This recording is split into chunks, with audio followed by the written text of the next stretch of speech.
ঠিক 2 বছর আগে আইএসএল এর কাপ সেমিফাইনালে মুখোমুখি হয়েছিল মোহনবাগান এবং বেঙ্গালুরু। সেই ম্যাচে ট্রাইবেকারে বেঙ্গালুরুকে হারায় মোহনবাগান। শনিবার আইএসএল এর কাপ ফাইনালে আবারও মুখোমুখি সেই দুই দল। সুনীল ছেত্রীদের সামনে সুযোগ প্রতিশোধ নেওয়ার। তবে 2 বছর আগে ফাইনালে জিতেছিলেন বলে শনিবারও জিতবেন এমনটা মোটেই ভাবছেন না মোহনবাগানের কোচ হোসে মলিনা। তিনি অতীত নিয়ে ভাবতে নারাজ।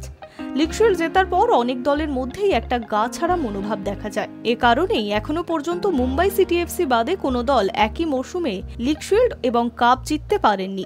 শনিবার মোহনবাগানের সামনে বিরল ডবল করার সুযোগ রয়েছে। মলিনা জানিয়েছেন তাদের অনুপ্রেরণা যথেষ্ট। মোহনবাগানের কোচের কথায় অনুপ্রেরণার কোনো অভাব নেই। আমরা এ ব্যাপারে সবার ওপরে, বরং আগের বারের থেকেও বেশি অনুপ্রাণিত। লিগ শিল্ড জিতেছি, কঠিন সেমিফাইনালে জিতে এখানে এসেছি। এখন আমরা আর একটা ট্রফি জিতে মোহনবাগানের ইতিহাসে প্রথমবার ডবল করার সামনে। এর থেকে বেশি অনুপ্রেরণা আর কি হতে পারে। শনিবার যুবভারতী ক্রীড়াঙ্গন আবার ভরে যাওয়ার সম্ভাবনা রয়েছে।